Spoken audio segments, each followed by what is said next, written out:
Siyanamukela futhi kwidlala Mzansi.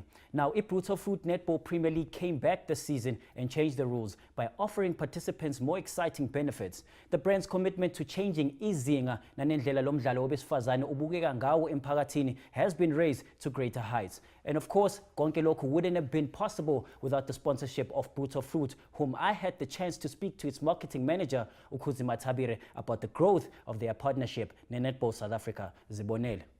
Sanibonani Makhaya once again and welcome kwidlala Mzansi. And as promised earlier on, siniphathele izinto from the 2017 Brutal Fruit Netball Championship. Sitting next to me is Khudzi, a marketing manager from Brutal Fruit, and we're going to be speaking to her today just about the journey that they've had in this 2017 season. Sawona mama, unjani? Good, thank you. How are you? Just talk to us about the 2017 season of the Brutal Fruit Netball. How has the journey been for you guys as a sponsor of the tournament? I think as a sponsor, we've had a dream season. We set out for this season to be bigger and better, and I think we've achieved that. And I think I'm very happy with where we're at today. The interest in netball continues to grow. The interest in our league continues to grow. But more importantly, people are actually watching. People are coming to the games, you know, in their numbers, and they're watching it on TV as well. So that's really, really exciting for us as a sponsor. Of course, some of the incentive that has come in this year, looking at the study program that has come in with the trip of the girls, being able to go to New Zealand as well. In the introduction of that, have you seen a kind of shift in the game? So not necessarily, because I think these athletes play the game because they love it. So we've added all of these things to try and improve it, but they love the game anyway. They were coming even without being paid. So it's a nice little surprise that they get these incentives, but I think it's going to get even more exciting so that if there's anybody who didn't have the opportunities, now they know where netball can take them. So it will bring in new people, but with the current crop of players, they play netball because they love it and they're good at it. And the incentives help, but it's not the main reason for them, you know, engaging with the game. Obviously, talking about the three cities that you guys have been to in this season of the tournament, you've obviously excluded Gauteng this time around. You've gone to the city of Cape Town, you've gone to Durban, and now for the final, of course, we're going to be in Bloemfontein. Just talk to us about the journey and, of course, the inclusion of the cities like Bloemfontein on this time around. I think Bloem was important for us to go to Bloem, just being the home of the Free State Crenhams, and they'd won the league for 3 years in a row. So it was only fair. But I suppose also we didn't know that they weren't going to make it to the final this time around. But I think for us, it's about taking netball to new audiences. And I think the goal is in a few years' time to actually be able to take the game to every city. But for now, we got to go to Cape Town for the first time. New people get to engage with the games, and they came out to watch the game. So that's really quite exciting. And how has the response been there from the fans? Amazing, because they've been watching it on TV, but now they can go to a game. Their teams, they come to support their home teams. The engagement is high. We've seen record levels of engagement. Even on social media, people are engaging with the league a lot more and more. Being on SuperSport helps as well, because people can, you know, we're taking the game to the people. The press has been covering it really nicely. You know, guys like you are making it easier for people to access information and watch the games.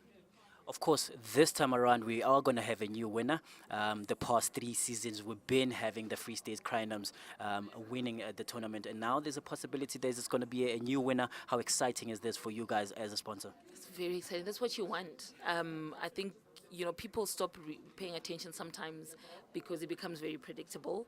This year, with 1 weekend to go, you know, the game is wide open. Anybody can win. I think that's what makes it really cool and exciting.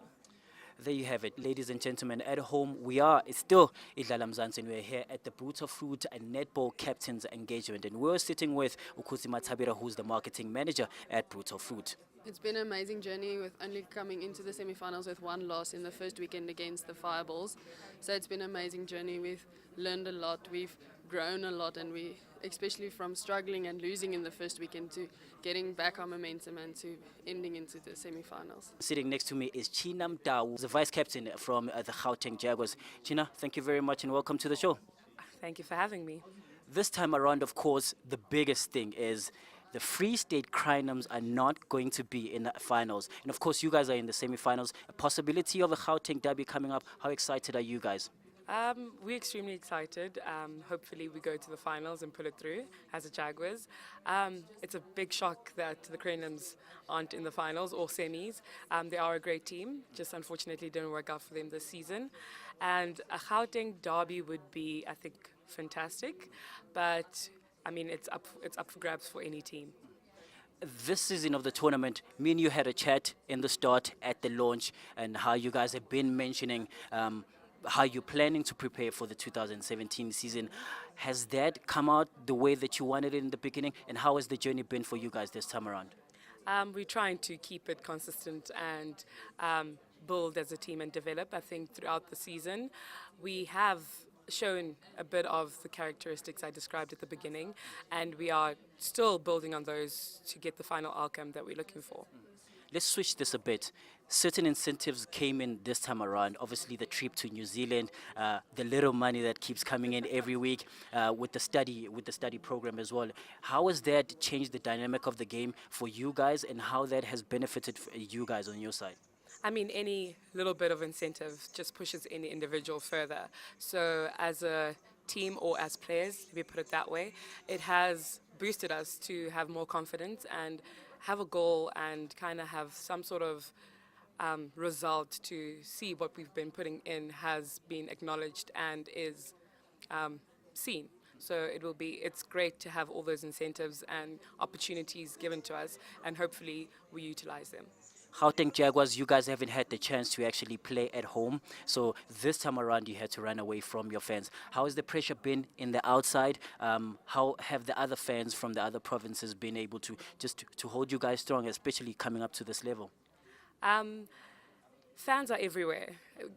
Obviously, home base fans are the easiest ones to get, but drawing a crowd in other provinces, it's challenging, but yet again, they've been so welcoming. So it has been great to go to all these different provinces, see different areas, and interact with all the fans all over South Africa. So we just building our fan base and trying to get netball out there to the people. Of course, you've reached the semi-finals now of the tournament. And how's the mood in camp from the girls, and how are you guys preparing for the semi-final this weekend? Semi-finals is basically the knockout stages, so it's do or die. One wrong footing, you're completely out. So we're just taking it game by game. For now, practice to practice, and then we're hoping for the best and bringing it home. If you've reached this level before, this finals level before, how do you change it this time around? This time around, it has to be different. So mentally, we have to be strong. Physically, we have to be prepared. And we have to stand as a unit together as a team. And it's not about the individuality of each player and their strength. We have to put all of that into one goal, which is our team. New faces have come in this time of the season, especially with the younger players. How have you guys gelled in the camp? We have really talented young players, and they are phenomenal to work with. So as a team, we've grown together. They have stepped up. We have accommodated them, and everyone has a part to play, and they're playing it really well. I want to have something to hold you accountable on. Is this trophy coming to Gauteng this time around? We hope so. But to make it more official, it has to come back home. Either us or the Fireballs have to bring it home. Who hold you accountable to that? There you've heard it, ladies and gentlemen at home. Tshina Mdau, who's a vice captain for the Gauteng Jaguars. We are still here in Melrose Arc for the Brutal Fruit captain's engagement here at the venue. This is Idlala Mzansi, Unga Mdau.